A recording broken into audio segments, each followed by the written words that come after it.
My name is Jody Holland. Got this introduction before Maddie started, but I've been doing training and development for 22 years now. 18 years on my own, and then for about 4 years before that I worked for other companies. I'm going to be talking to you about several different aspects of being a great leader. So when Maddie asked me to be a part of this with him, he said, well, I'm going to be talking about sales and building relationships. This is perfect, because influence is influence. When you think about it from a leadership standpoint, you are still trying to sell to the people who work for you in order to get them to inspire to give you what I would call discretionary effort. There's an amount of effort that you have to give to not get fired, right? You know those people, right? The ones that do just enough that you can't figure out why you would get rid of them, but you also can't figure out why you're keeping them. What we want is the people who give effort beyond the minimum that's required and go into that point where they do more because they want to.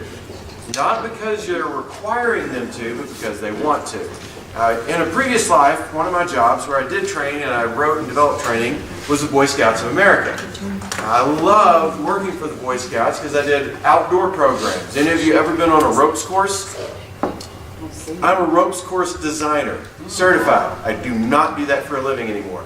But I got to build about 10 different courses for the Boy Scouts around the country, and then I went and certified and inspected courses and things like that. But my objective was, how do you do training in such a way that people with really short attention spans still love what they're doing? So part of the objective was to figure out, how do you do training that doesn't feel like training? It feels like you're just learning because you enjoy learning. My master's degree is in psychology, or applied psychology, and one of the courses that I took was on educational psychology, and I was exposed to a guy named Jean Piaget. Piaget was a theorist back in the 1960s, 1970s that looked at the way that we educate people. My favorite quote by him was that if you teach a child something, you have stolen forever their opportunity to learn. We don't learn when people just lecture to us. We learn by doing some things. So that interaction that Maddie was asking for when you're collaborating or you're visiting with the people around you about what you learned today, you're going to go, okay, well, this is what he said, but this is what I learned. So I want to just encourage you, don't come to a training and then do nothing with it. Go to coffee with somebody. Say, what'd you think about Maddie's stuff? Oh, I loved it. Oh, I hated this part. Oh, he was amazing here. You're going to do the same thing with the things that I say.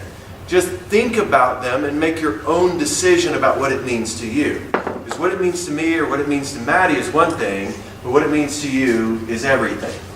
So you will interpret the information and make sense of it for yourself. Now, I'm going to talk to you a little bit about, as we get started, about creativity. How many of you believe that you are a creative person? That's 2. Oh, 3. Good. Now, I want to take you back just a little bit. Think about and imagine you are 5 years old. This is the first day of kindergarten. You've been excited about going to school. You get to school on your first day. I'm your teacher and I ask, how many of you are good dancers? Now think like a 5-year-old. Okay? Okay, in the back we got one hand like, I am a great dancer. What? Right? So how many of you are great singers? Remember, you're 5 years old. Oh, I'm great! Me. Right? We get into that, we're like, oh, I'm so amazing. Now, how many of you are amazing artists? Oh, you should have seen my stick figure yesterday. If you'd have seen it, you'd be like, that's the greatest artist I've ever seen in my entire life. At 5 years old, we have no realization that maybe we're not awesome at everything. Because I know when I was 5, I wrote better cursive than anyone I had ever met. All I did was circles. But in my mind, that's what cursive was writing circles. And I literally showed my teacher on day 1. My mom kept telling me in the car, please don't tell them that you're great at cursive. You don't actually write. No, Mom, you don't understand. I've seen cursive.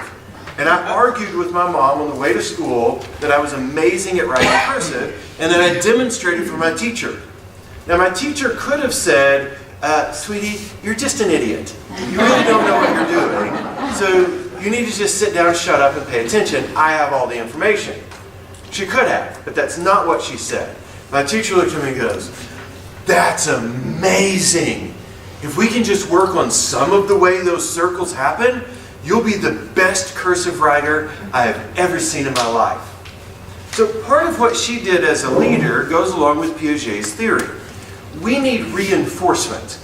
And we're not going to generate creative content. We're not going to change the way that our businesses happen if we're not inspired to do something more than what's required of us.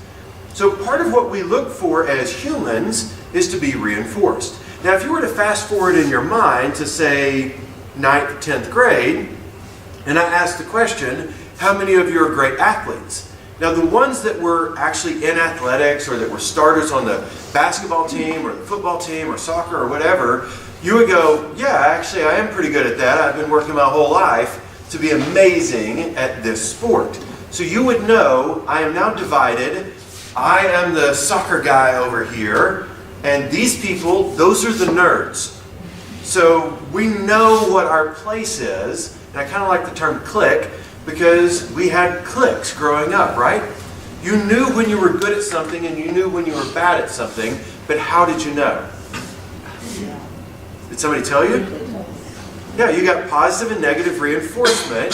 So maybe like when I tried out for baseball and I struck out and they laughed at me because I missed so many times, and then they actually literally put it on a tee, like a little kid's, and I missed.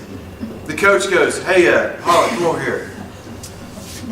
You suck, and you need to go do a different sport. We didn't sue the league. I went, you know what, you're really right. I'm not any good at that. So I went and did the things that I was good at. Amazingly, despite the fact that I had no hand-eye coordination to hit a baseball, I was a really good martial artist. I competed and I won a lot doing martial arts. So I could kick you in the face with you running 15 miles an hour and not miss. But I could not hit a baseball that was sitting still. So I figured out my niche. And I figured out what I was not niche to do. Now, the cool thing about leadership is a skill set. When you try to become a great leader within your organization, you're really trying to become a great influencer. John Maxwell, in his book, The 21 Irrefutable Laws of Leadership, said that leadership is influence. So the question you ask, going back to one of Maddie's statements, why are some businesses really successful and some not? Why does one supermodel make 30 million or 31 million a year, and another supermodel who's just as good looking doesn't? A lot of it comes down to how you lead yourself and then how you lead others.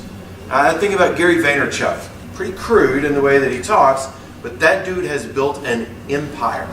I mean, I was watching Wine TV going, this dude's hilarious. He's like, we have a great pairing. Today we're going to do a 79 Cabernet with Oreos. And it was just goofy stuff. I'm like, I can relate to that. I don't know how to pair a wine with anything, but if I'm eating a hamburger and I want to look semi-sophisticated, which wine do I drink? He could answer the question. He now is talking about how you become an influencer or how you steal attention. Now, attention is what we are all seeking as leaders, as salespeople, whatever. So when you look at building your business, the reason some people build a great business and some people don't is because they figured out how to connect in such a way that they built an influence or an audience so that people wanted to follow them. I have seen people leave organizations that are in leadership positions and people go, I'm going with you. It made me start thinking though, the first time I really saw this was about 15 years ago, people don't work for companies anymore. We stopped working for companies last generation. So Gen Xers were the first generation that we didn't work for companies. We worked for people. So there's no loyalty to that brand from a leadership standpoint. The loyalty is to the people who inspire you. So you've got to always consider, if I'm going to lead an organization and I want to create that longevity, I've got to make sure that I develop the skill sets that put me there. One of the primary skill sets that I see that is required is, can you be creative? Dr. Keith Sawyer is the leading expert in the United States on creativity. One of the books that he wrote was Zigzag. If you've not read that book, it is phenomenal.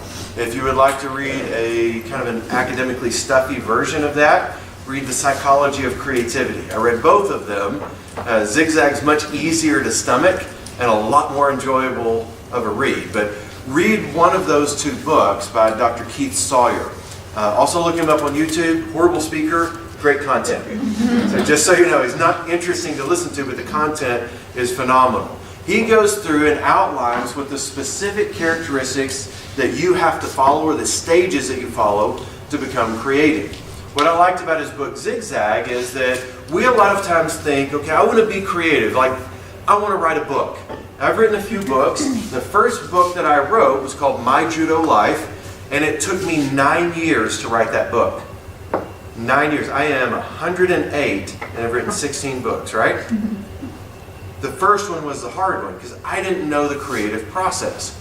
I would write a little bit and then I would go, yeah, that's not going to be a bestseller. Let me scratch that. And then I would write a little bit and then I would scratch. Write it a little bit and then scratch. Finally, one of my friends in Chicago got so tired of hearing me talk about writing a book that she said, look, write it, don't write it, I don't care. But stop talking about writing if you're not going to be a writer. That was the click for me. Be a writer. So from that day forward, I started saying, I am a writer. I have a book. And I used her, and every month I sent her a chapter of the book. She would edit and evaluate and send it back, but every month I wrote. I started creating some consistency. One of the first things I had to do is, I had to learn what questions do I have to ask of myself in order to move myself forward. When we try to solve a problem, a lot of times what we do is we go, what's wrong? The thing we should be asking is, what's missing? What was missing from me the first time I wrote a book was a structure.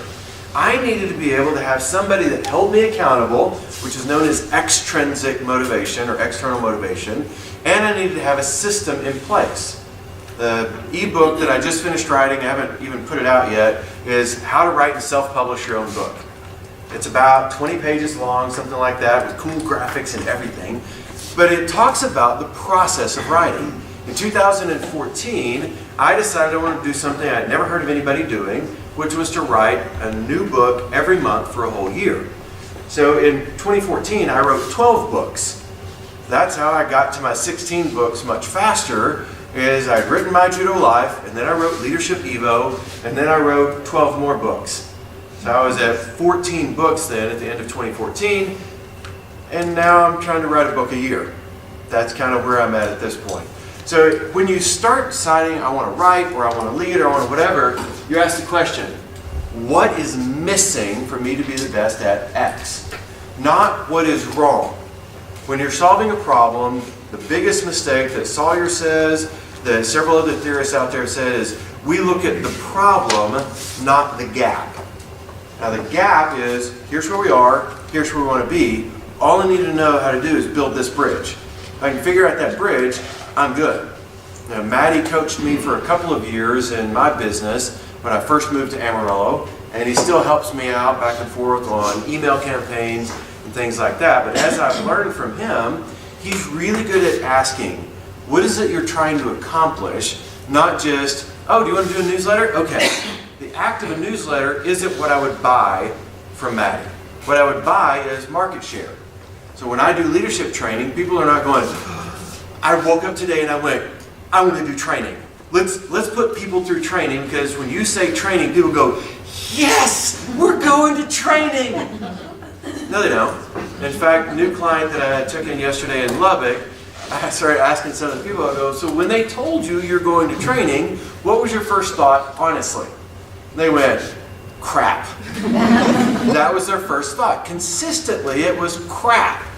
Not, oh good, 3 hours out of my life in training, that's going to be amazing. Or, as one of Maddie's clients said, amazeballs. Which I don't know what that means exactly. Second thing that you have to do is you have to learn something. Piaget said that once you are in enough pain with your current situation, you will then push yourself to go to a new situation. So discomfort is required for progress. You don't get better until you're frustrated with where you are. But we will do what we do because it's what meets our needs. Consider this. How many of you have ever had an employee that you would consider, quote unquote, difficult? Okay? Most of us have. In fact, if you ask the question a different way, which is how I normally ask it, have you ever hired someone you ended up wishing you had never met?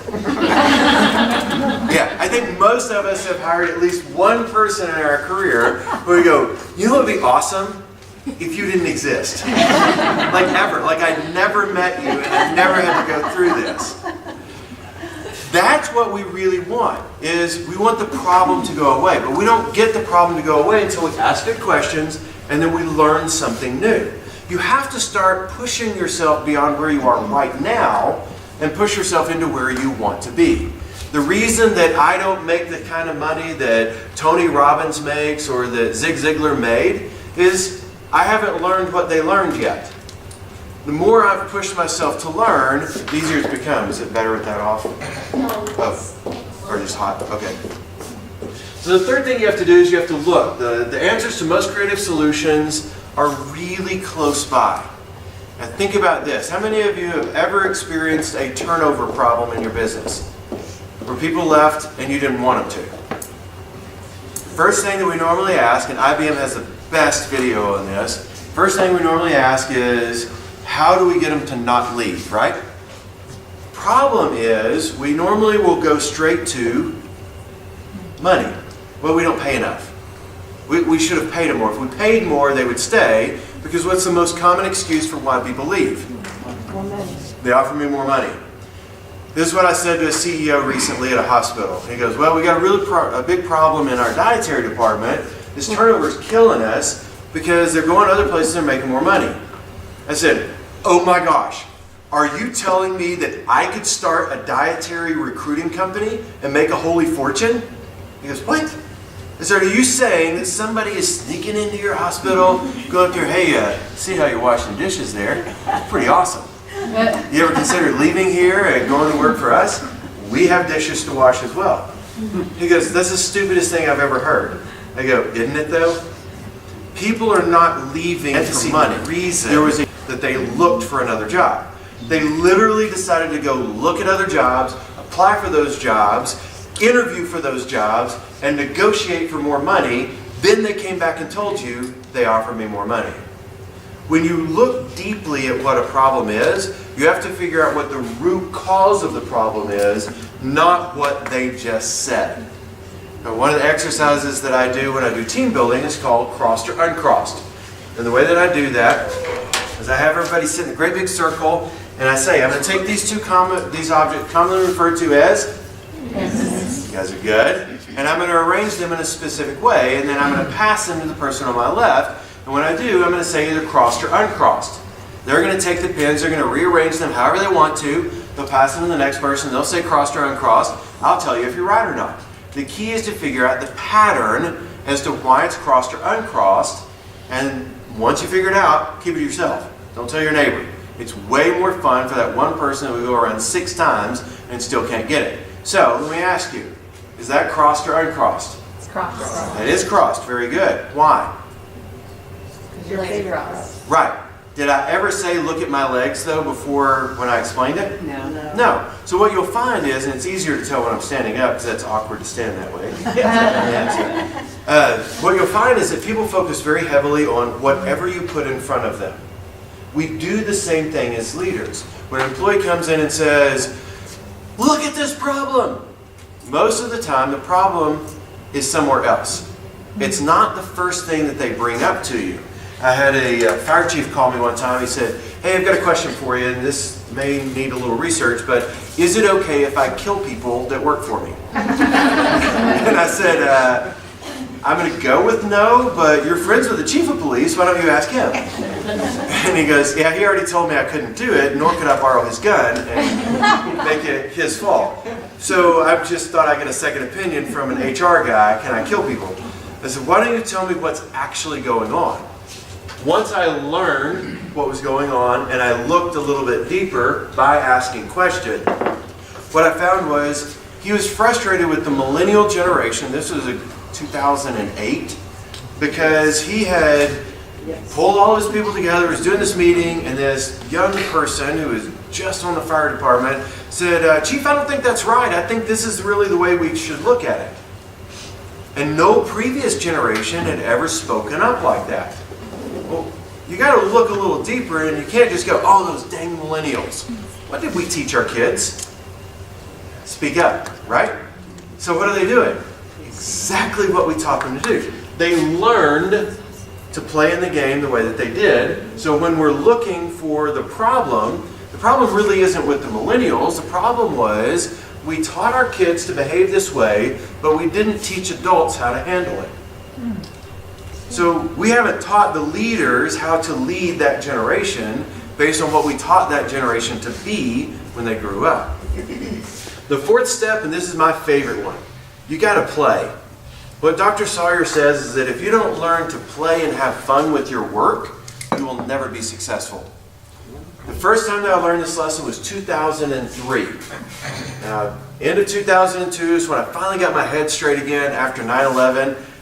Discretionary spending on things like this, doing training, kind of went right off a cliff after 9/11. Companies all of a sudden went, let's don't spend money because we don't know what's going to happen in our world.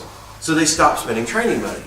My revenue went down by roughly 50% in 1 month. Like, everybody that had an out in their training calls went, we're out. We're not going to do this. About 2002, I hired a great coach that I couldn't afford, $400 an hour, and this guy told me, he goes, have you ever done this before? I'm like, well, what do you mean, have I done this before? Have you ever built a training business before? Well, yeah, a really successful one until 9/11 happened. He goes, whoa, hang on a second. You've already done this?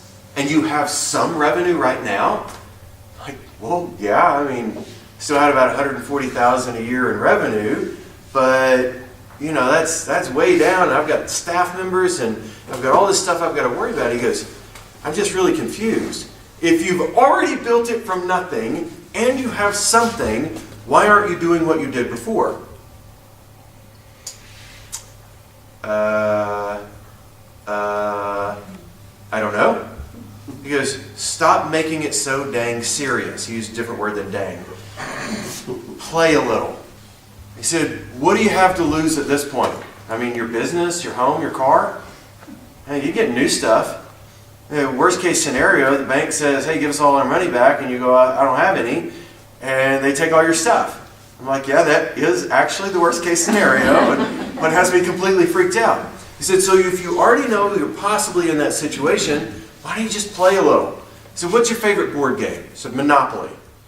He goes, why Monopoly? I said, because you can win big or lose big, and it's a blast. He goes, how is Monopoly like life?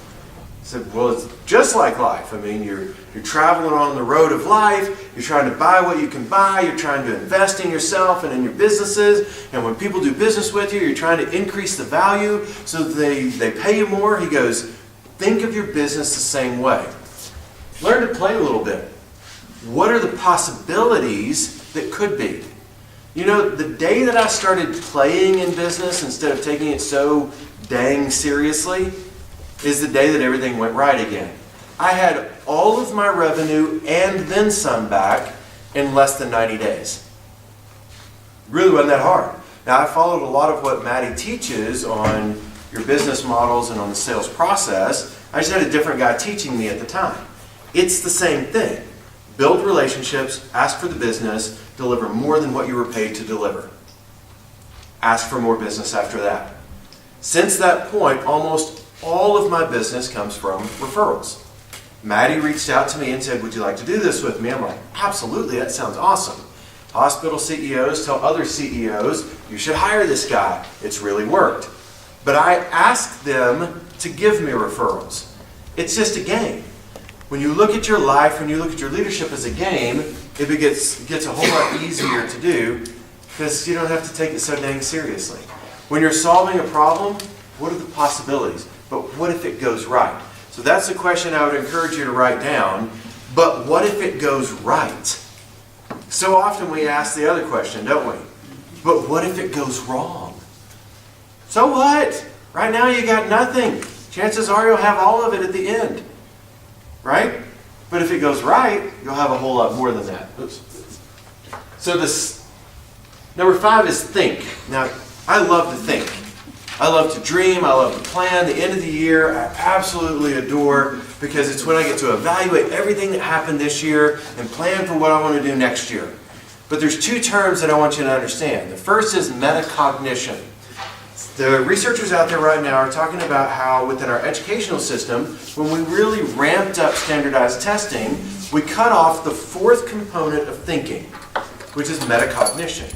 Now that fourth component teaches us to evaluate what we're doing as we're doing it. How many of you have ever noticed that sometimes people say things on the internet that really they should not have said? Okay? Or, in the case of Emerald ISD right now, at restaurants while somebody's filming you and then putting it on the internet. There is no privacy anymore. But people say things without thinking about what they're saying or how it's going to impact the world around them. So metacognition is thinking about what you're thinking about, but metaperception is thinking about how you see you in the light of how other people would see you.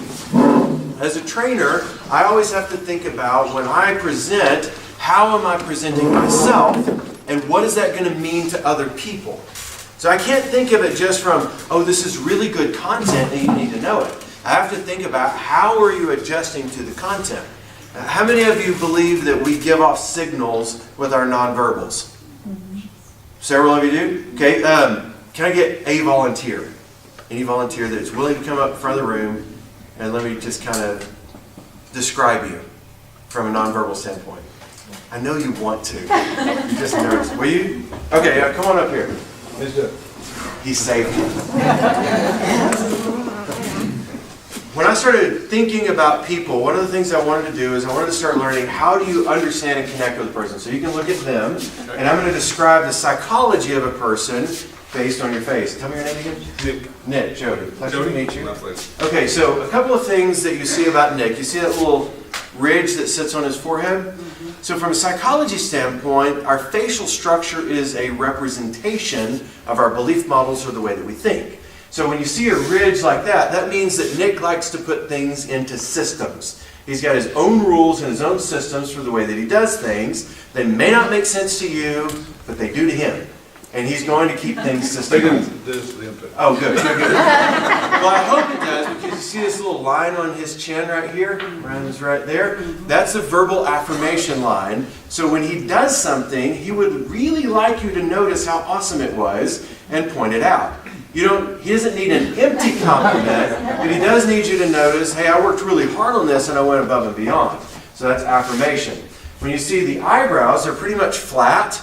So your eyebrows will either be flat, rounded, or they'll look like a rooftop, one of those three. His are flat. That means let's start with task before relationship and make sure we get this done, then we can have fun. As long as the work's done, fun is good. One of the other things that you notice about him is he's got a pretty tall upper lip. So your upper lip tells you how long you will wait and work for things. So he's got a lot of delayed gratification capability. So he can work really hard for stuff and know that he's not getting it right now. He's willing to work 6 months, a year, 2 years, whatever it takes to get it done. Short upper lip means no delayed gratification. I need it now. So when you think about feedback with your person that works for you, short upper lip, they go, I need it right now.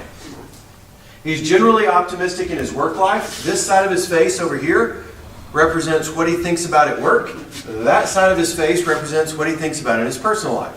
So you can see different perspectives. For him, he's generally optimistic on both sides, kind of looking for the good that's out there. He's got a little ball on the end of his nose, which means that he likes to be in the loop.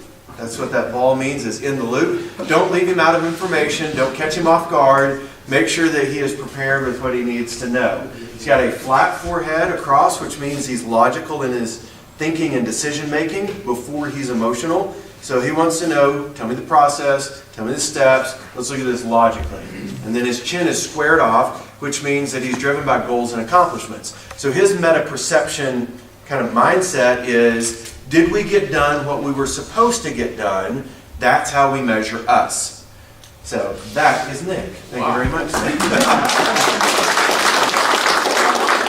By the way, stop being so hard on yourself when you do make a mistake. So you look at a person and you're trying to think about thinking about them, and what you start to realize is we're always giving off signals. Now the science that I used on that is called physiognomy. So it's the science of the structure of your face that tells you about the psychology of a person. Micro expressions or little bitty communication signals are what most of us use without even thinking about it. When you force yourself to think about why you think the way that you think, what you start to realize is there's a pattern that was developed in my life. When you're very young, 0 through 6 years old, your mind just soaks everything up. That's a stage psychologically that's known as imprinting. And during that stage, you're not really evaluating right and wrong. You're accepting right and wrong. You have other people in your life, generally, through 6 years old anyway, that are telling you, do this, don't do that, no, yes, that's good. So you have that positive and negative reinforcement, but you just soak things up. During that stage, you develop your core personality. From the age of 7, your core personality generally doesn't change. So by the time you're 7 years old, your personality, Maddie talks about introvert and extrovert, it's pretty much set. There is a balance between nature and nurture, though, in how we develop our personality. Some of it is the genetics that was passed on to you, but a big part of it is what were you exposed to. If you were forced to be around people and entertain people and engage with people and you were not shut down for doing that, you tend to be an extrovert. If during those formative years, 0 to 6 years old, you were told, do not talk, sit in the back, you're not supposed to be in front of people, stop trying to entertain people, then you tend to be more on the introverted side. The ambivert designation, which came out about a decade ago by the American Psychological Association, is exactly what Maddie said. I've learned to condition myself that in this situation it's okay to be extroverted. But in this situation, that's not okay. My father is a Methodist minister, very extroverted for about 2 hours at a time. Other than that, he is the most extreme introvert I know. Does not like being in front of people, but when he's preaching, he's amazing. And then he needs a nap. So APA, Psychological Association, says that an extrovert requires lots of stimulation. An introvert requires very minimal stimulation. So as an ambivert, you use all of your stimulation in one setting, and then you don't want to use it anymore after that. That's literally what that means, is I've learned to channel my need for stimulation into this one sitting. And then I'm back to who I really am. When we are thinking, the more we learn to kind of swirl this stuff around in our head and evaluate, who am I? What does it mean? How do I interact with other people? How are they perceiving me? Then the better off you are as a leader. As leaders, if you do not learn to evaluate, then you become two of the leaders that are the reason I went into business. I had a phenomenal leader with the Boy Scouts. He got promoted, became the director of high adventure for the whole nation. He was over all the ropes courses and all of the canoes and all of the cool stuff. And then I got a person that I didn't like. Any of you ever worked for somebody you didn't like? Don't raise your hand if they're next to you. Just making sure. Most of us have had that job where we think, I can do that better than you, right? So when I had that person, I made it about 2 months. And then I thought, I'm moving on. I'm not doing this anymore. Next job, went to work for a phenomenal person. And about 6.5 months later, dadgummit, the problem with phenomenal people is they keep getting promoted. So he got recruited away, making twice the money he was making, went to a much bigger firm, consulting firm that I was working for. He went to a much bigger one. They put somebody else in charge. I made it 2 weeks on this one, and I went, you know what the big problem is that I think I can solve that's keeping people up at night? How do you make people great managers and leaders? Because I worked for the person, not for the organization. Even though I believed in the mission of the organization, I still worked for the person. When I started kind of thinking through that and evaluating it, I realized a lot of the lessons that we learn in our life are what not to do. I remember lessons with the things my dad did as a father. I go, not doing that one as much as he should. But it was things like, okay, I'm going to watch sports, but not let you go play with your friends. And I remember thinking at like 10 years old, I will never do that. If I tell my kid they can't go anywhere because I want to spend time with them, I'm going to actually spend time with them. And so I learned these lessons as much by not doing that as I did from, yeah, that's a great thing to do. We do that as leaders. So when you're always evaluating what's working, what's not working, you learn to do it the right way. Back to IBM's video, you can find this online. You want to look for Consultant Ned, Throw Money at the Problem. It's set as the Knights of the Round Table, and they're all sitting around, and King Arthur is there, and they said, they're storming the walls of the city. What shall we do? And they're all going back and forth, and finally King Arthur goes, Consultant Ned, what are your thoughts? I believe that we should load valuable items into a catapult and hurl it at our enemy. Everybody gets quiet. King Arthur goes, are you suggesting that we should throw money at the problem? Yes! That's what happens a lot of times. We throw money. Let's pay people more. Let's throw a party. Let's do this. But they don't ever get to why were people upset in the first place. When you learn to truly think through the challenges that you're facing, you start realizing, well, people are unhappy because this one person is mean to everybody. And I'm going to leave 2 letters out of the book title and see if you can figure it out on your own. It's called the No A, 2 letters, Poll Rule. If you can figure out where the 2 S's go, good job. Written by a Stanford graduate, and he had come up with this rule, the no a-hole rule, when this one guy, kind of like Sheldon Cooper from Big Bang Theory, was in his work group. So he comes in and he decides, oh gosh, I can't handle this guy anymore. They all got there early. This one super smart guy always got there late, but always dominated and always put everybody down. So they're there working at the library, and Sheldon, this other guy, comes in, and they go, oh, I'm sorry, we have a no a-hole rule. You'll have to find a new work group. And they turned around and started working again. And the guy stood there for a minute and went, and he walked off. He was in his own group. He was the whole group, which is what he was going to do anyway. But that started this guy thinking, there's got to be a formula to understand what is it costing us to allow people to be jerks at work. And so he literally in this book created a financial formula. How do you calculate what it costs to have mean people working for you? And it always exceeds the value that they bring, even if they're your top salesperson. So look at that book. It's a really great book. Number 6 is Fuse.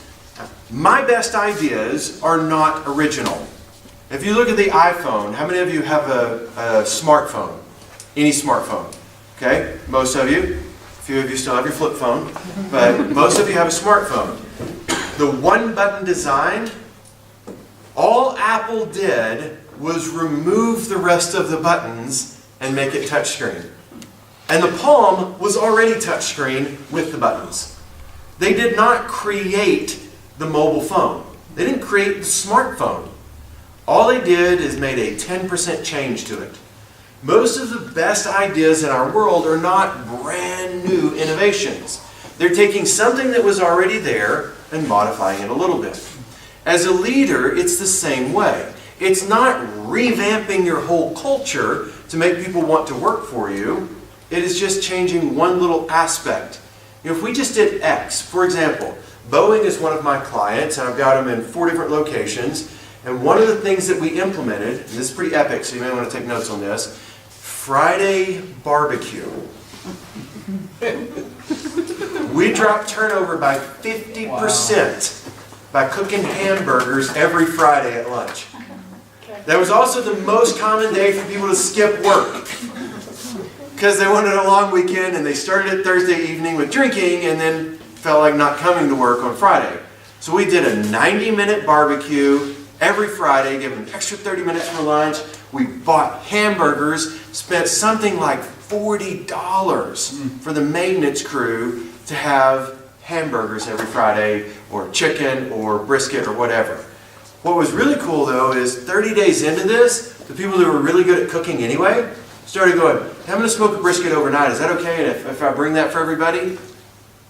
We didn't even pay for the brisket. Right.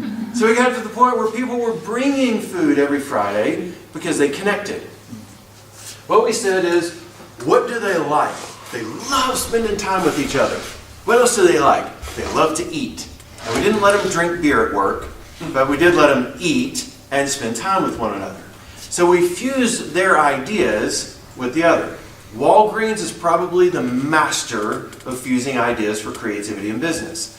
First thing that they did, if you have ever read Jim Collins' book, Good to Great, they started asking their entry-level employees, what would make this better in your department and improve our business? The sucker tube for getting your prescriptions originated with Walgreens, but it really originated with a single mom who was sick of dragging her sick kid back and forth through the store to drop off her prescription, take the kid out, bring him back, take him out, and trying not to buy $35 worth of junk food. She just said, banks have those, why can't we? So it wasn't an original idea, it was a modification of an idea. Your best ideas will come from your people, not from your leaders, and your best ideas will be a combination of ideas, not a singular idea. Number 7, this is the tough one for people. Choose something. The best authors publish their books. Make sense? Because I could be the best author in the world, and if you've never read anything that I've written, is it any good? No. As Dr. Sawyer says, creativity doesn't happen in the mind. Creativity happens through action.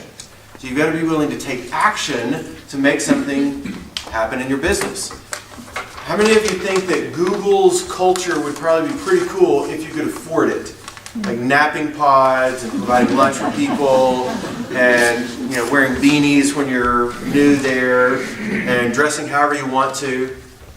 Zappos does basically the same thing. That'd be pretty cool, I think. Their cubicles, do whatever you want in your cubicle. If you are goth and you worship the devil and you want to put that in there, we're not stopping you. And they will have a devil worshiper and a Jesus worshiper next to each other, and they're both cool with it. That seems over the top to me, but in a tour of Zappos, which they're based out in Las Vegas, I went out there and toured their facility because they give tours to anybody that wants them. You go through that, and everybody is really unique and top performing. When you let people be who they are, instead of making them into something else, you find that they start to innovate more effectively. Now there are limits to that. Like let's say for the police department, if you have somebody that really believes that they're Batman, not necessarily a good idea to dress up as Batman every day with a gun. You get a different response pattern from people when you do that. So I get that there are limitations. And then number 8 is make. Make something happen.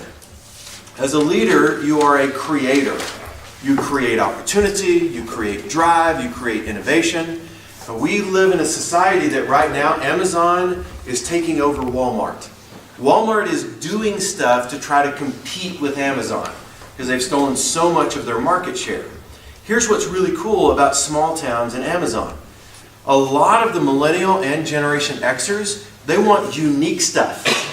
I don't want something that's mass-produced somewhere else. So if you take old fence and you paint it and you're willing to ship that out to people, you can literally go to Shopify, put up a store, and start selling that way, or just list it on Amazon.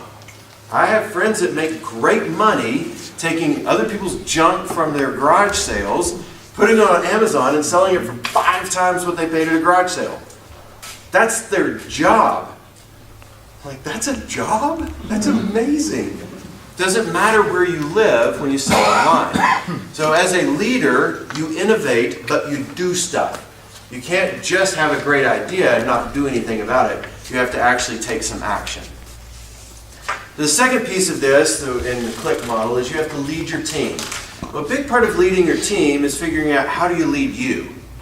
I can't lead other people unless I develop me. How many of you have ever heard of a restaurant called McDonald's? Anyone?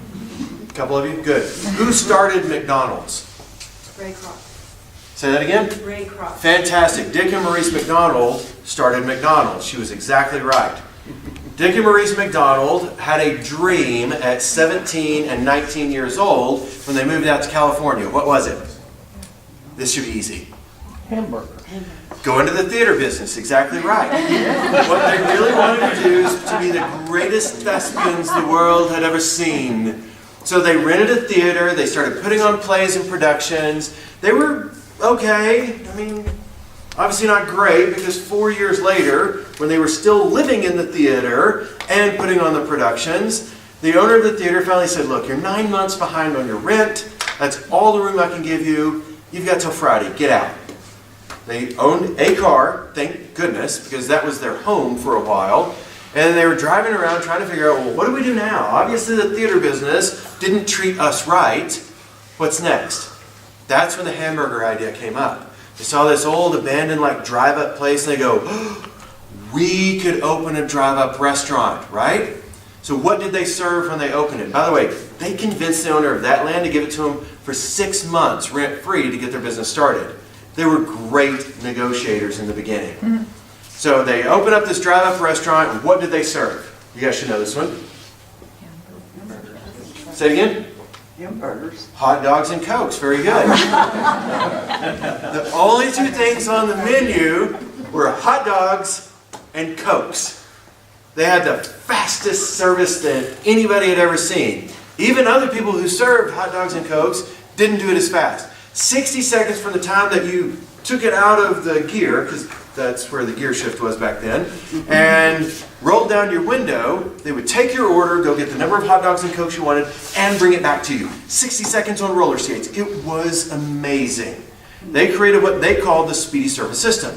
Well, a couple of years into this, they met this guy named Ray Kroc, who sold milkshakes and milkshake machines.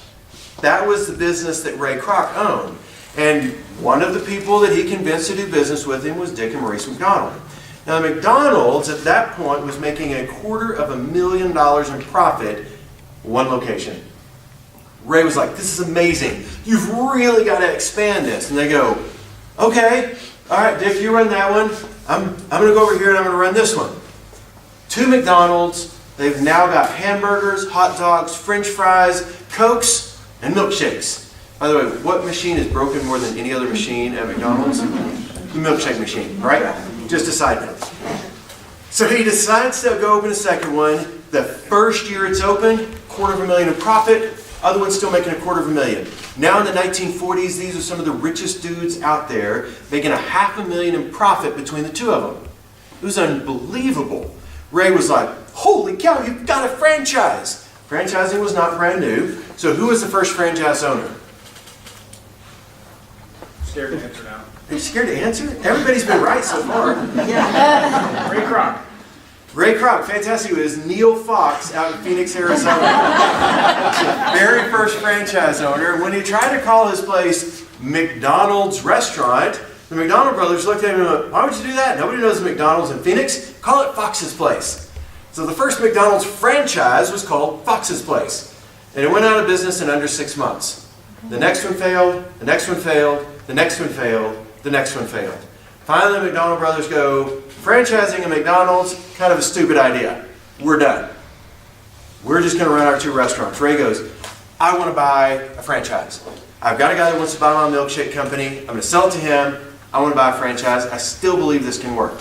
So he buys a franchise, and instead of opening it, he goes to work for them and hires a manager to go to work for them as well. For a year, they train and they write down everything that happens. When you are leading people, you have to create the model for them to follow. Ray Kroc created a model that worked. When he went and opened his restaurant, hired another manager to work under the one that had trained with him for a year, and he started saying, here's how we do hamburgers, here's how we do this. Everything was a system.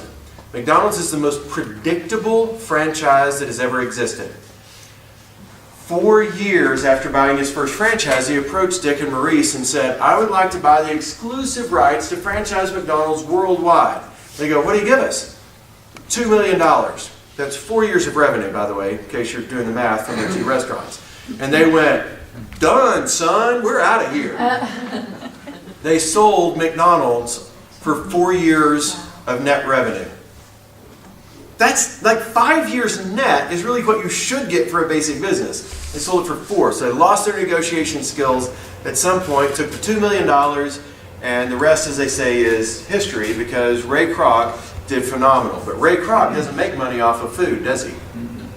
Ray Kroc is the largest, well, when he was alive, is the largest commercial landowner in the world. You buy your property, you give it to the McDonald's Corporation, you then pay to build your own building on the property that you just gave to someone else, and you pay rent. McDonald's Corporation makes money off of rent, not burgers, because rent is safe. Burgers are not. So it's really interesting the way that he did it. He's so smart. but he thought through everything. How do I influence people? How do I connect with people? How do I make sure that they feel like they own what they're doing? And then he listened. He figured out, if I just pay attention to what you're saying, you'll give me all the answers. Your employees already know what the answers are. He learned to connect with his people. Every one of his managers, he knew their birthday, he knew one of their big goals in life, and he knew a hobby that they had. Those are 3 great things to know. From a psychological standpoint, once you know 3 things about another person, they believe that you are connected with them. It is so easy to know 3 things about a person. Facebook, people put everything about their life out there. What's not there is on LinkedIn. If it's not there, they're tweeting or Instagramming about it. I am blown away by how much information we share about ourselves, right? So, you want to know about a person? Go to the internet. Before you hire anybody, my recommendation, Google them. You will find out possibly more than you really want to know about a person when you Google them. One of my clients was going to hire this young guy, really excited. He's going to be a commercial banker. Profile picture on Facebook. He's in a toga with a lot showing and passed out in his yard with a bottle of whiskey still in his hand. And they go, that's not what we want for our conservative small town bank. So he did not get the job, because if that's your image that you want people to know about you, is drunk in a toga in your front yard with too much showing, not a good idea. So learning about them, and they're learning about you. You've got to give them a reason to know who you are as a leader. That means you start by connecting with them. Pay close attention to the responses that you get from people. If you try something and everybody seems really angry, or nobody will answer any of your questions, probably change it up a little bit next time. When you are leading meetings, if you come in and you're really strong and you say things like, hey guys, I had the best idea in the world. It's the best idea I have ever had. I'm so excited about it, but I want your honest feedback. Do you really want their honest feedback? No. At that point, we're not really listening, we're not really connecting, and we're not really paying attention. Because people are going to go, yeah, boss, that sounds awesome. And then the moment they walk out, they're going to go, oh my gosh, Byron, did you hear what they said? Worst idea ever. Oh, I can't wait to see this one crash and burn. We're all losing our jobs over this. When we don't say what we're thinking in the meeting, but we do outside of the meeting, that's a phenomenon known as groupthink. That is the clearest sign that we as leaders are not being listeners. The number 1 skill that the Gallup organization has discovered that people want from their leader is they want you to listen. Number 1 skill isn't be awesome at everything, it's listen. If you pay attention and you listen to your people, they will tell you, here's what motivates me.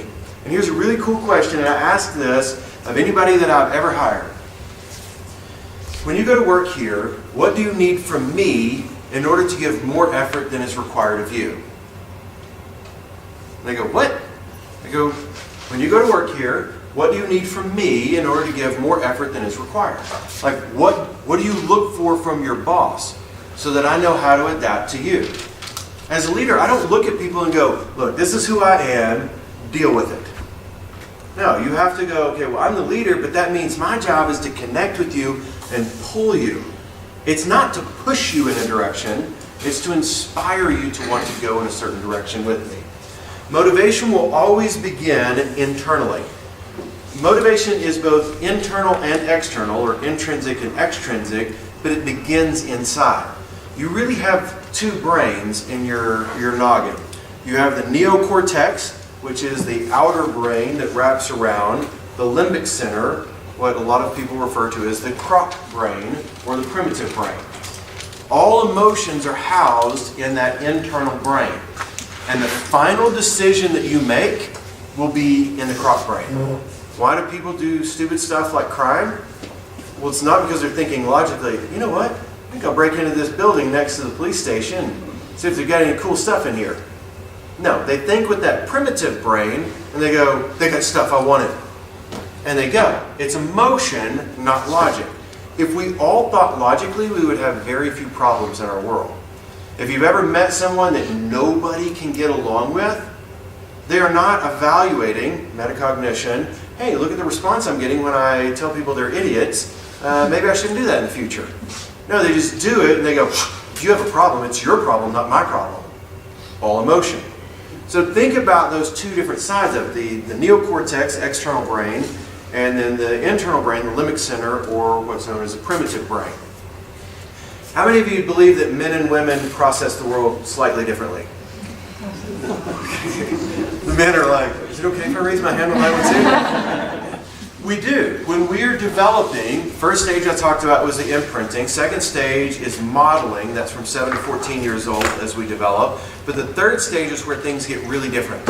From 14 to 22 years old, the rest of the brain grows for females. From 14 to 26 years old, the rest of the brain grows for males. During this third stage, the growth of the male brain slows. The last portion of the brain is what's called the prefrontal cortex, right here in the front. That's where critical thinking, problem solving, decision making, that whole evaluative thinking, that's where that develops. So if you've ever looked at, ladies, if you ever looked at a guy and go, seriously, when are you going to grow up? Well, maybe they didn't ever get the rest of their brain, I don't know. Because if you start drinking or you do illegal drugs, you really slow down the development of the prefrontal cortex. Insurance discounts, 21 for females, 25 for males, right? It's because we don't have our brain yet. At 26, I literally picked up the phone, like shortly after turning 26, I called my dad, said, Dad, I want to apologize. He goes, for what? I said, for all of it. He goes, what do you mean all of it? I said, I don't want to tell you, because you might hate me at that point, but just know I'm really sorry for who I was as a teenager. And he goes, well, thank you. I was hoping you would eventually grow a brain. I said, well, I did. I think I got it yesterday, and now I'm good. But that brain development slows down for males, so 22 is done for females, 26 is done for males. But as we learn to make decisions, what we're really learning to do is process the world around us. As a leader, the more you practice developing your metacognition or your processing systems, the better they become. Any of you ever exercised in your life? Does it get easier if you do a bunch more of it? Other than CrossFit, which Maddie keeps inviting me to. And I'm not ever going to go because it looks really painful. Now, we practice, we get better. Your mind is a muscle. As a leader, you've got to cultivate that muscle so it develops into what it could be. When you learn meta-perception, how am I being evaluated by others? How are they perceiving me? And metacognition, when I think about what I'm thinking about, when you put those things together, what you start to realize is, I am trying to get to the point where I understand how to tap into their internal motivation. Maslow created what's called the hierarchy of needs, the 5 stages or 5 levels that we go through. What Maslow said about motivation was you have to satisfy lower order needs before you can satisfy higher order needs. So basically your physiological, your base level needs have to be satisfied before you get 3 levels up to your esteem needs and before you get to the 5th level of self-actualization. Nobody is self-actualized, according to Maslow, if they're not knowing where their next meal is coming from. Make sense? Okay, kind of made sense. But you go a little further and you go, Clayton Alderfer came around after that and said, maybe that's not always true. Any of you ever met a starving artist? Loves what they do. They're so self-actualized and broke as a joke, right? They don't know where the next meal is coming from, but they do know where the next canvas is coming from. So they shifted their focus. So ERG was his theory: existence, relatedness, and growth. Existence, bottom 2 levels. Relatedness, right in the middle. Growth at the top. So external esteem and self-actualization is the top 2 levels. Now what Alderfer was saying is that you can satisfy needs in different orders based on the way that you believe about the world. So what is motivating to one person may not be motivating to another person. You've got to be able to connect with that person and understand where they're coming from. As an example, I had a baby boomer PhD that worked for me for 14 years before he retired. And I remember about 6 months in, I was like, this dude is awesome. He is so smart. He's so good at what he does. And I'm like, dude, you have been crushing it. Why don't you leave early on Friday, go fishing or something? You've been talking about wanting to go fishing. His response, I don't work for time off, I work to advance. I'm an Xer, I'm thinking, but dude, you get to take time off. Because a lot of Xers and millennials are driven by that extra time more than they're driven by that extra money. So it's a different interpretation of what motivates or drives me. My favorite theory, though, is Herzberg's two-factor theory. Now, Frederick Herzberg, if you look at the way that he realigned motivation, he says that we have satisfiers, those are the things that are our internal motivation, and dissatisfiers, those are external motivation. Money falls on the dissatisfier category. Now, it doesn't mean that you're dissatisfied when you get money, but it means that if somebody takes away your money, you're very dissatisfied. So when you lose the dissatisfiers, your motivation goes down. When you get the dissatisfiers, it doesn't really improve your motivation. But we have a base level of need for what we need to be paid in order to pay our bills and be okay where we live. Anything above that doesn't really matter. We're dissatisfied when we don't have that base level that is for us. So what I have done when I've hired people, the last person I hired was 2 years ago. Debbie Stevens is my business manager. She was my banker. She was my banker for 8 years. Really organized, really on top of stuff, amazing person. And I've been talking to her for a couple of years, really getting to know her when I originally had the idea that I'm going to hire her at some point. She just doesn't know it yet. So I waited for her to be really frustrated with her job, which wasn't hard at the big bank that she was with. And I go in one day, I said, "Are you happy? How many of you would like to be happy in your life?" Okay, most of us want to be happy. Very seldom do I ever get people go, "Oh no." My objective is unhappy all the time, and I am crushing it. No, most of us want to be happy, or at least believe that we want to be happy. She said, "Look, normally I'm just going to tell you, yeah, I'm fine, but I'm really frustrated today, and you know that. I know you read people, you know I'm frustrated." I said, "Yeah, I know you're frustrated." I said, "Do you want to continue to be frustrated?" She goes, "Well, of course not." I said, "Would you consider leaving and going to work for someone else?" She goes, "No, I've been here for 14 years. Yeah, I'm doing really well. I'm going to stay." I said, "Well, what if I was hiring?" She goes, "Well, I'd be interested." And so she flipped when she knew somebody she might be interested in working for. I said, "Well, I've been interviewing you for 2 years. I really like you. I'd like to offer you a job. The position just came open. I knew I had a 2-year window with a person, and she was going to be going somewhere else, and she's gone now. So I'd like for you to consider going to work for me." She goes, "What would I do?" I said, "Everything I don't want to do." She goes, "Well, what does that mean?" I said, "I like to show up and talk. I want somebody else to do the rest of it." And she goes, "Great, because I don't want to show up or talk. I'm good in the background." I said, "Awesome. Go home and talk to your husband and think about what you would need to make in order to be happy." So the dissatisfier, she makes less than what she feels like she's worth, she's not going to be happy. She goes, "But what does the job pay?" I said, "I don't know." She goes, "What do you mean you don't know?" I said, "I don't know. I need to know what you would need to make in the job to be happy." She goes, "It's the weirdest question ever." I said, "I know. Go talk to Brandon." So she went home, she talked to her husband, she came back, she said, "I want to make X." My immediate response was, "Oh, yeah, that's not the number that was in my head. I'm sorry." And she goes, "Well, I could take less." I go, No, I wanted to pay $2,000 more." I said, "I didn't want to go that low." She goes, "What?" I said, "You can take a night to think about it if you need it." And she goes, "No, I think I'm good. If you're offering me $2,000 more than I asked for, I'm good." It was actually $14,000 more than what I was paying the last person, what she asked for. So it was a much bigger number.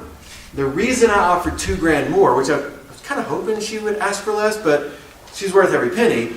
The reason I asked her to pick the number is because I understood from Herzberg's theory that if I take money off the table, then I can focus just on the satisfiers.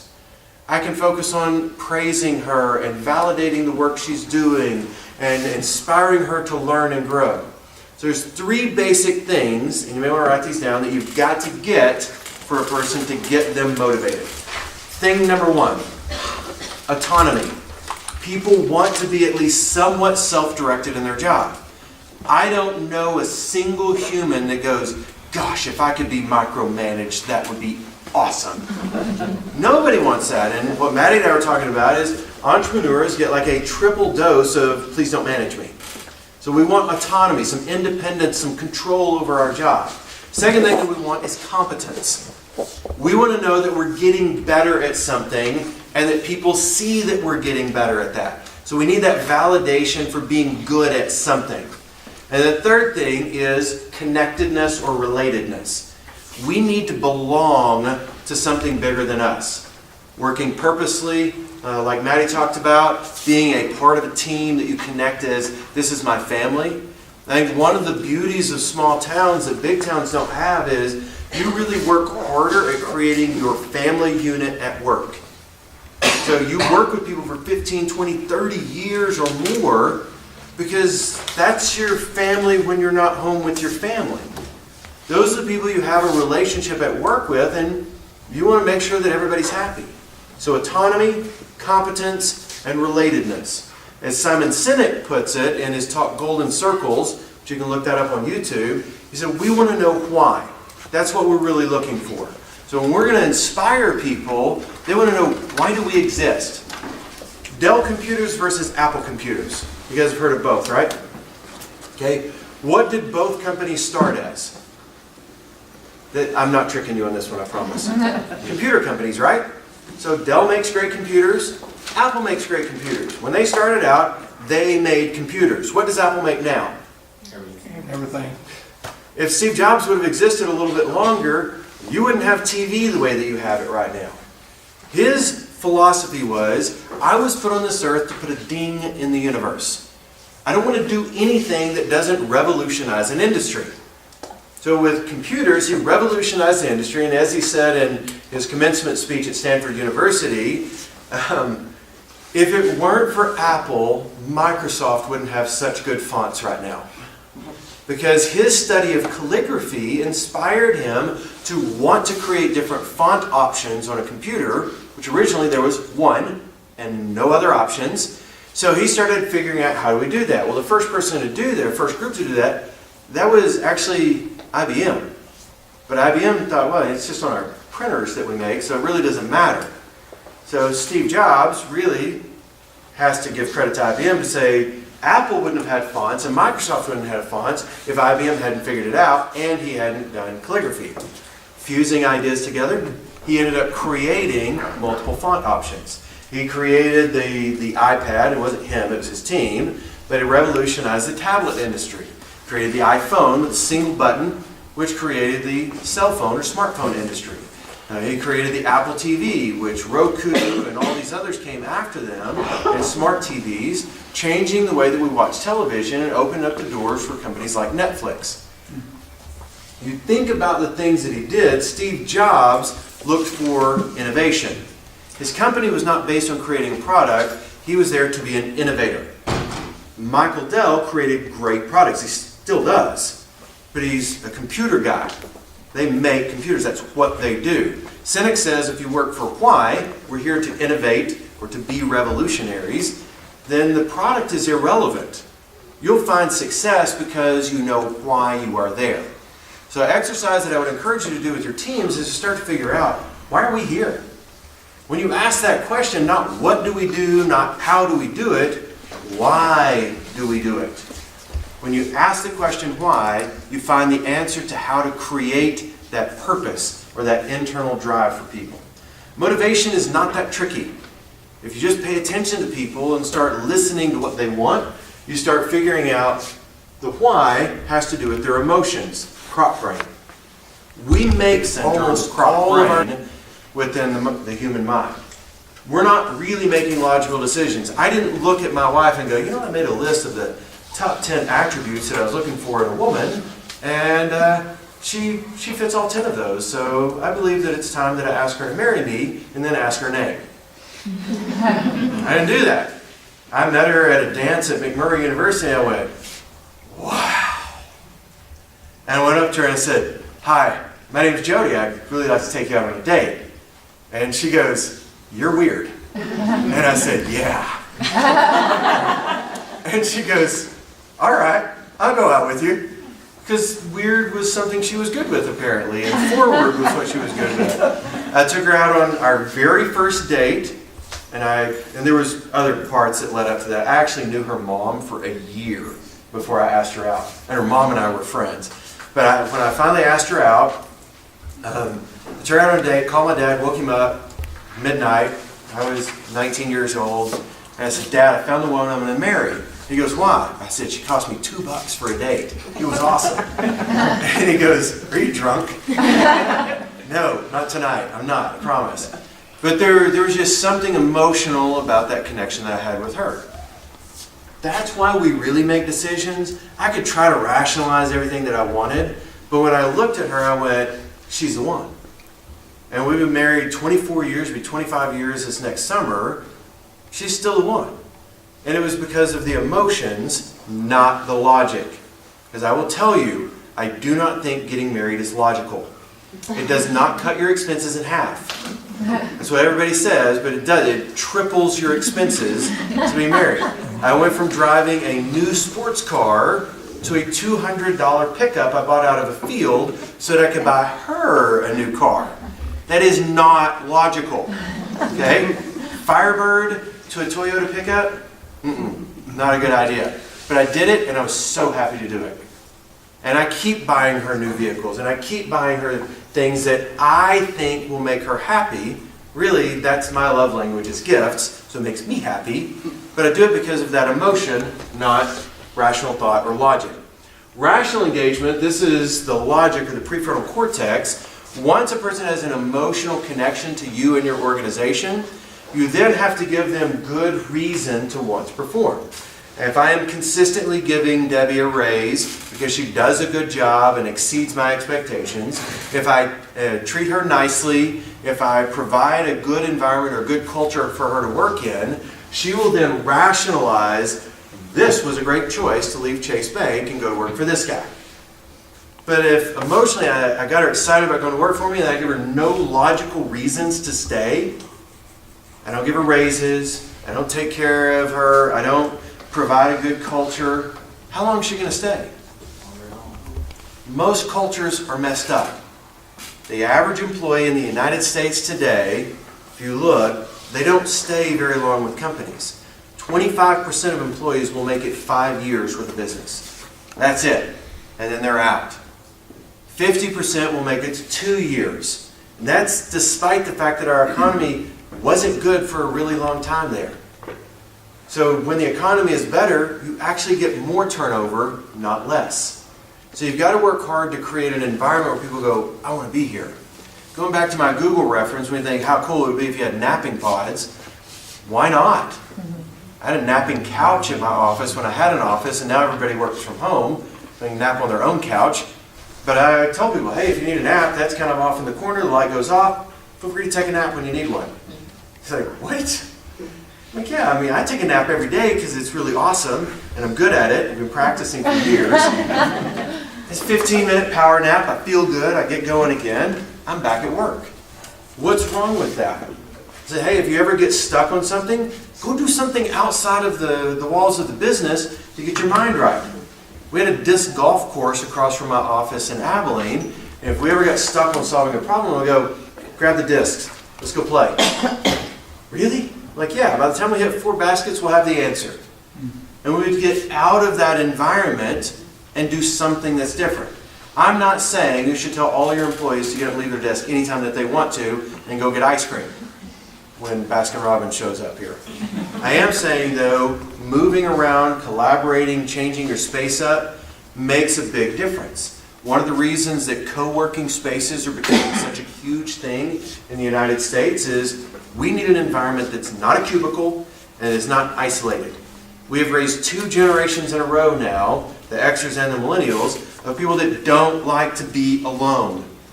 I need to be around other people. So I work at the Coffees. That's the coffee office. I don't have an office anymore. I have a coffee budget. I have a credit card for coffee. Debbie has a credit card for coffee. The people that do other like part-time work for me have a credit card for coffee. I'm not providing you a desk, but I will buy your coffee. I spend about $400 a month on coffee. When I had an office, I spent $2,000 a month on the office and the internet and the phone and coffee. So I just drastically reduced my coffee expenditure and did it in a place where we have more fun meeting. And a lot of these coffee shops that I have been in, now have like a little meeting room you can reserve for free. Fantastic. Now I can meet and I don't pay for it except for the $2 for coffee for me and $7 for whatever the fancy drink is that Debbie has. When you put these two together, emotional engagement first, rational engagement second, you're really getting to what's called discretionary effort that I mentioned in the beginning. When I can get people to do more than is required of them, I've been a good leader. Dr. Worthington, a couple of years into working for me, said, "You're literally one of the worst managers ever." I go, "Really?" I said, "What's your job?" He said, "My job is to develop new programs, to go out and consult primarily with manufacturing." I said, "Do you do your job well?" He goes, "Yeah, I'm fantastic at my job." I said, "Anything else that your job is?" "Well, I'm supposed to do this and this." And he goes through a list of things. I said, "How many hours a week are you paid for?" He said, "Well, our agreement is 30. I said, "How many hours do you work?" He said, "Roughly 60. I said, "Why? Why do you put in extra effort?" He goes, "Because I love my job and I'm inspired and I'm..." Crap, you're a good manager. The best managers, you don't feel like you're being managed. You feel like you're inspired to do more. As one of my friends who works for Texas Hospital Association told me, he said, "I get Gregged all the time." I go, "Do you get what?" He said, "I get Gregged." I said, "What does that mean to get Gregged?" He said, "My boss's name is Greg, and I'll go to his office and I go, 'Hey, I'm trying to figure out how to solve this problem. I'm stuck. I don't know what to do. We're trying to accomplish X and here's what's missing." And Lance will go, "What if we did this, this, this, and this?" He goes, "Whew, that'd be a lot of work. Are you really up to that?" He goes, "Yeah, I'm up to it." And then about midnight that night he goes, "Dang it, I got Gregged again. I just skipped all evening, worked through the day, through the night, and I wanted to. I got Gregged." And I love that story because that's exactly what we try to create, is you want people to want to work. Now, I tell Debbie all the time, stop working on Saturdays. Stop working on holidays. Stop working in the evening. You need to make sure you have balance in your life. If I said the other thing, then she would go, if I said, work on the evenings, work on the weekends, work on the holidays, it would make her mad, right? Same as it would for most of us. I'm telling her not to, and I legitimately mean keep balance. The goal of this job is to be productive and balanced, not or. You can do both. When she has started learning how to do that, her life has gotten a whole lot better. Problem solving is the last thing that I want to talk to you guys about. Make sure my watch is correct here. We've got about 20 minutes. When you think about how you solve a problem, I'm going to go back to some of what Dr. Keith Sawyer said. I talked about the 8 stages of creativity. There's a very basic process for how you solve a problem. And I'm going to take you through one of the steps as an exercise, but the first step in solving a problem is identify what's missing. Now, we don't say I want to prevent turnover in a business. We say I want to increase retention. Everything has to be worded in the, if we do X, that problem goes away. Not what is the problem, but if I do this other thing. So I want to increase retention to 92% retention. That's what I want. Most of my clients, I work with a lot of healthcare groups, a lot of them are saying, I don't want to lose any more people. I said, okay, we want to keep them. You have a different mindset when you start thinking as a leader, how do I retain, not how do I stop losing. When you think about retaining, you think about what you as a leader do to create a culture. Think about not losing, you think about what they're doing wrong and what they're looking at. So think about you internally. So the first step in solving a problem is you have to state the need as you see it. So state the need. That's number 1. Number 2 is open up discussion and brainstorming. And this is the part we're going to do as a little group. We're going to do a 5-minute brainstorming exercise. I want to introduce you guys to your new job. We are the executive team for the Magnum 44 Marker Company, and we have a problem. Jimmy, walking out right there, our ink boy, he forgot to put ink in the machine for a solid week. We produce 200,000 metal markers a day. We now have 1 million magic markers that aren't so magic anymore. They don't mark because there's no ink in them. Big felt metal tube, ginormous. We can't uncrimp them. We can't recycle them. We're going out of business if we don't figure out how to make at least $1 off of each one of these 1 million uninked markers. So, back to the first thing. What is the need? Sell the markers. Sell the markers for how much? At least $1 each. So we got to get $1 million out of 1 million markers, no ink in them. So what I'd like for you to do is just get into groups of, say, about 5 or 6 people. So if you just gather around some people, we're going to do 5 minutes of brainstorming and see which group can come up with the most number of ideas. So gather around with a few of your friends there. And I'm going to give you 5 minutes. So before you start, here's the rules. You got to know this rule. This is the most important rule. And if you don't get this, it won't work. Okay, everybody listen? Here's the rule. You cannot evaluate any ideas. You just write them down. So pick one person to write down the ideas. All ideas are good ideas. There are no bad ideas. And what I always recommend to people is if you're the leader, throw out the dumbest idea you can think of. Here's my dumbest idea. Sell them to blind kids. They'll never know the difference. No, you can't evaluate. That's why you throw out a really horrible idea. So 5 minutes, as many ideas as you can, go for it. All right,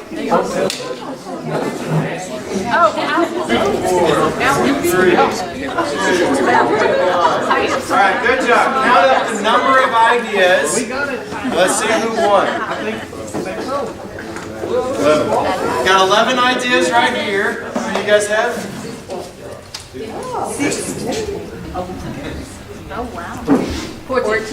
14 ideas. Yeah, but they're marketing already. 12 ideas. 16. 16 ideas. What about right here in the middle? No, we're going to pass. Not 16 ideas. So far 16's winning. How about over here? 13. How many? 13. 13, really good. 54. 54? Legitimately? No. How many do really good? 12. 12. 16 wins. Let's give them a round of applause. What you look for in that opening up, brainstorming, and discussion is when you don't limit ideas, you get some of the best ones. One of the healthcare groups that I was working with had horrible turnover at the management level, and we went through this process. We stated the need. We need to retain our executive leadership. Great. Okay. How do we do that?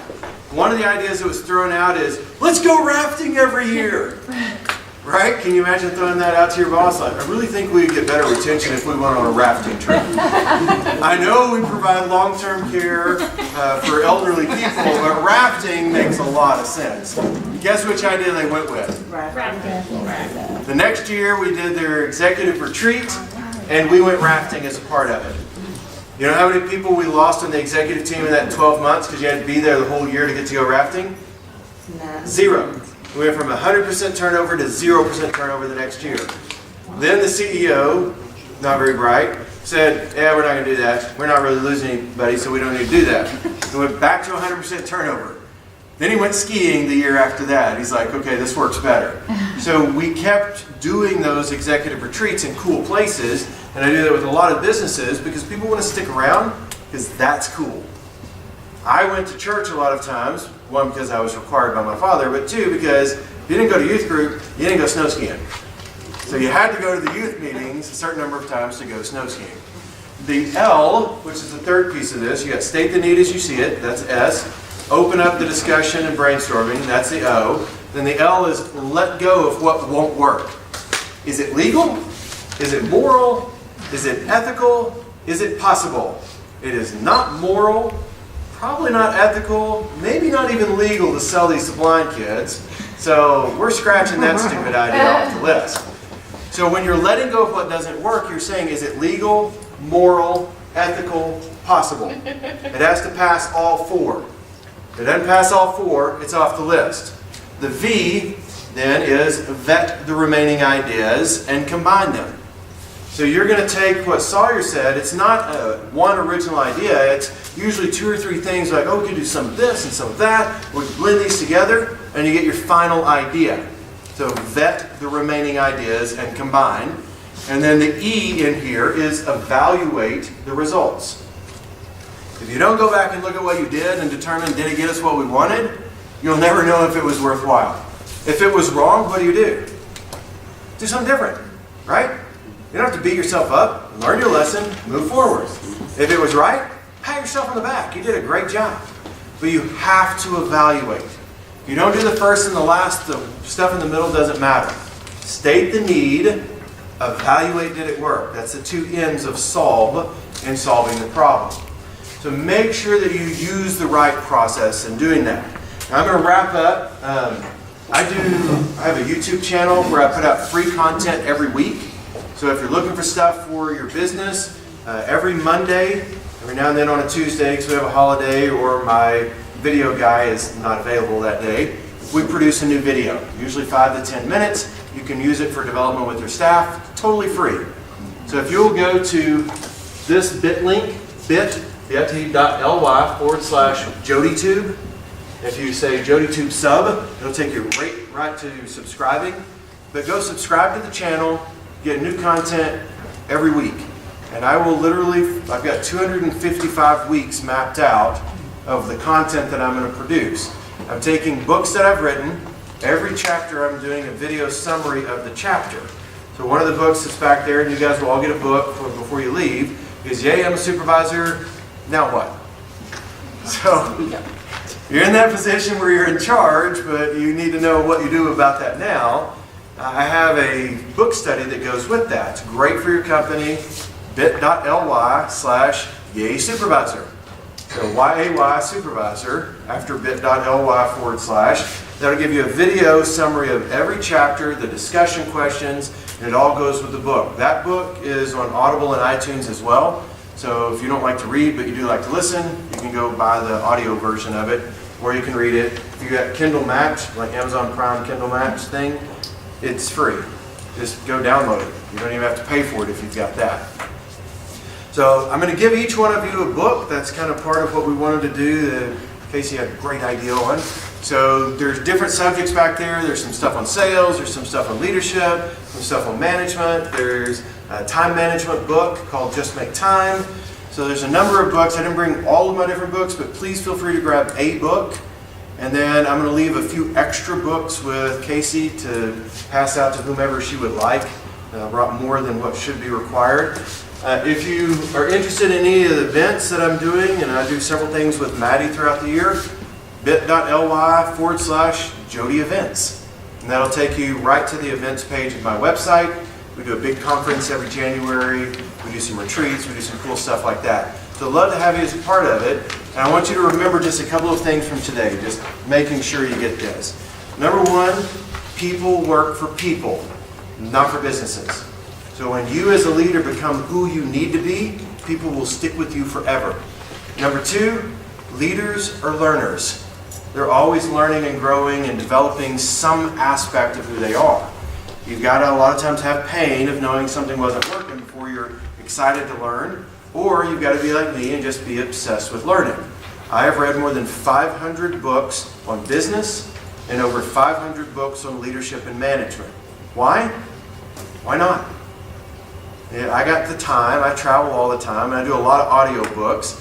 It's easier for me to remember stuff through audio than through actually reading. So I'm always learning.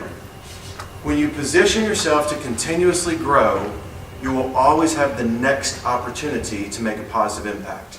Learn to influence, learn to connect, learn your people, change the world for those people. So thank you guys very much. I hope you enjoyed it. Oh, I did forget to tell you, the little face reading thing, I have a little video series that's free on that as well. So if you're interested, anybody not want to receive that, it's 5 emails that would come to you with a video embedded in each email. Okay, I'll send it to the whole list, and that way everybody can learn a little bit about how to read faces. Really fun for police officers. I've worked with the Kansas City Police Department and the Abilene Police Department on that. So thank you guys. Thank you, Maddie, for including me. Thank you, Casey. Thank you.